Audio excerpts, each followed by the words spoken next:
Hello friends, welcome to రుచి వంటిల్లు. ఈరోజు మనం జీడిపప్పు పాయసం చాలా టేస్టీగా ఎలా తయారు చేసుకోవాలో చూద్దాము. ఇంటికి ఎవరైనా గెస్ట్లు వచ్చినప్పుడు లేదంటే స్పెషల్ అకేషన్స్కి ఇలా జీడిపప్పు పాయసం చేసి చూడండి, చాలా బాగుంటుంది. అందరూ ఇష్టంగా తింటారు. సో లేట్ చేయకుండా వీడియోలోకి వెళ్ళిపోదాం.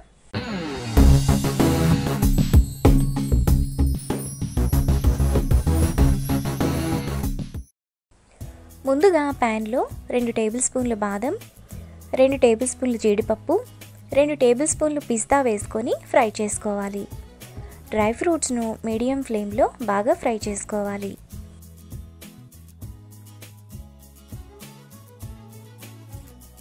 జీడిపప్పు బాదం వేగాక వాటిని ప్లేట్లోకి తీసుకొని కొద్దిగా చల్లారనివ్వాలి. డ్రై ఫ్రూట్స్ చల్లారిన తర్వాత వాటిని మిక్సీ జార్లో వేసుకొని బరకగా మిక్సీ వేసుకోవాలి. మరీ మెత్తటి పొడిలా వేసుకోకూడదు. మనకు ఈ పొడిని పాయసంలో వేసినప్పుడు అక్కడక్కడ పలుకులు తగులుతూ టేస్ట్ బాగుంటుంది. ఈ విధంగా బరకగా వేసుకొని పక్కన పెట్టుకోవాలి. ఇప్పుడు ప్యాన్లో 1 టేబుల్ స్పూన్ నెయ్యి వేసుకోవాలి. నెయ్యి వేడైన తర్వాత అందులో 2 టేబుల్ స్పూన్ల జీడిపప్పు, 1 టేబుల్ స్పూన్ కిస్మిస్ వేసుకొని ఫ్రై చేసుకోవాలి. జీడిపప్పు కిస్మిస్ కలర్ మారేంత వరకు ఫ్రై చేసుకోవాలి. జీడిపప్పు కిస్మిస్ ఇలా వేగిన తర్వాత వాటిని ప్లేట్లోకి తీసుకోవాలి. ఇప్పుడు అదే ప్యాన్లో 1/2 లీటర్ పాలను పోసుకోవాలి.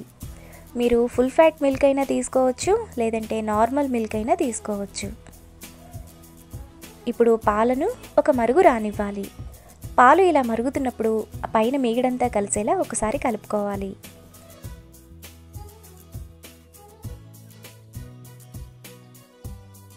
ఇప్పుడు 100 గ్రాముల పంచదార, మనం మిక్సీ వేసుకున్న డ్రై ఫ్రూట్స్ పొడి వేసుకొని కలుపుకోవాలి.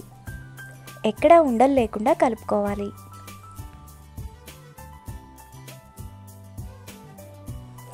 ఇంట్లో ఏదైనా స్పెషల్ అకేషన్స్కి ఇలా పాయసం చేశారంటే అందరూ కూడా ఇష్టంగా తింటారు.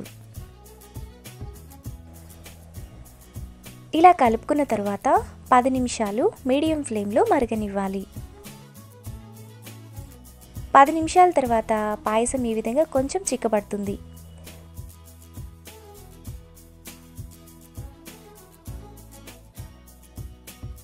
ఇప్పుడు 2 టేబుల్ స్పూన్ల కండెన్స్డ్ మిల్క్, 1/2 టీ స్పూన్ యాలకుల పొడి వేసుకొని కలుపుకోవాలి. కండెన్స్డ్ మిల్క్ వేసుకోవడం వలన పాయసానికి మంచి కోవా ఫ్లేవర్ అనేది వస్తుంది. టేస్ట్ కూడా చాలా బాగుంటుంది.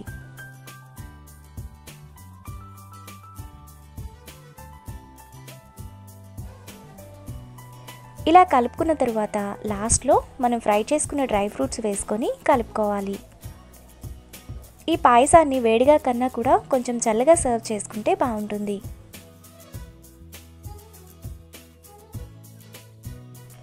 ఈ కన్సిస్టెన్సీలో ఉంటే సరిపోతుంది. చల్లారితే ఇంకా చిక్కబడుతుంది. ఈ పాయసాన్ని మనం ఫ్రిడ్జ్లో 3 రోజుల వరకు స్టోర్ చేసుకోవచ్చు. అంతే, ఇప్పుడు సర్వ్ చేసుకుంటే ఎంతో టేస్టీగా ఉండే జీడిపప్పు పాయసం రెడీ. ఫ్రెండ్స్, వెల్కమ్ టు రుచి వంటిల్లు. ఈరోజు మన వంటింట్లో మన ఇంటికి చుట్టాలు వస్తున్నప్పుడు ఏదైనా స్వీట్ చేయాలనుకున్నప్పుడు ఈ విధంగా సగ్గుబియ్యం క్యారెట్ కీర్ చేయండి. చాలా టేస్టీగా ఉంటుంది. చాలా త్వరగా చేసేసుకోవచ్చు. టేస్ట్ కూడా చాలా బాగుంటుంది. సో లేట్ చేయకుండా వీడియోలోకి వెళ్ళిపోదాం.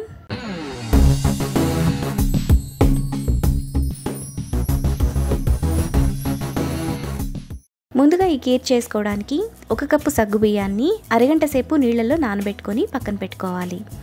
తరువాత 3 మీడియం సైజ్ క్యారెట్ను కడిగి ఈ విధంగా తురిమి పెట్టుకోవాలి. తరువాత స్టవ్ మీద ప్యాన్ పెట్టుకొని అందులో 2 టేబుల్ స్పూన్లు నెయ్యి వేసుకోవాలి.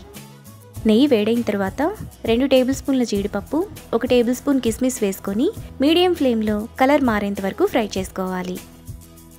జీడిపప్పు కిస్మిస్ ఈ విధంగా వేగిన తర్వాత వాటిని ప్లేట్లోకి తీసుకొని పక్కన పెట్టుకోవాలి. ఇప్పుడు అదే నెయ్యిలో ముందుగా మనం తురుముకున్న క్యారెట్ వేసుకొని పచ్చివాసన పోయేంత వరకు 2 నిమిషాల పాటు మీడియం ఫ్లేమ్లో ఫ్రై చేసుకోవాలి. క్యారెట్ ఈ విధంగా వేగిన తర్వాత బౌల్లోకి తీసుకొని పక్కన పెట్టుకోవాలి. ఇప్పుడు అదే ప్యాన్లోనే 1 లీటర్ పాలు పోసుకోవాలి. పాలను ఒకసారి కలుపుకున్న తర్వాత ఒక పొంగు వచ్చేంత వరకు మీడియం ఫ్లేమ్లో మరగనివ్వాలి. పాలు ఇలా పొంగు వచ్చిన తర్వాత ముందుగా నానబెట్టుకున్న సగ్గుబియ్యం వేసుకొని ఒకసారి కలుపుకోవాలి.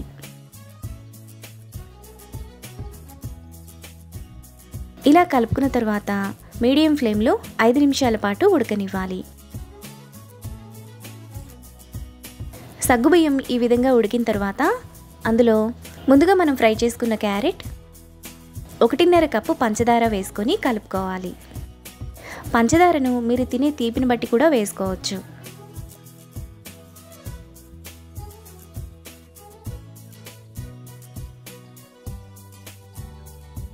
ఇలా కలుపుకున్న తర్వాత మీడియం ఫ్లేమ్లో మరో 5 నిమిషాల పాటు ఉడకనివ్వాలి.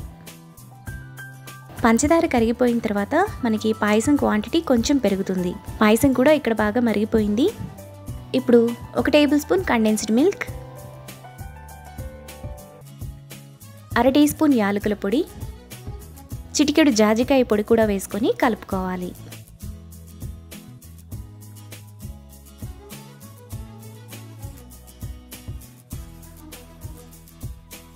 ఇలా బాగా కలుపుకున్న తర్వాత లాస్ట్లో ముందుగా మనం ఫ్రై చేసుకున్న జీడిపప్పు, కిస్మిస్ వేసుకొని కలుపుకోవాలి.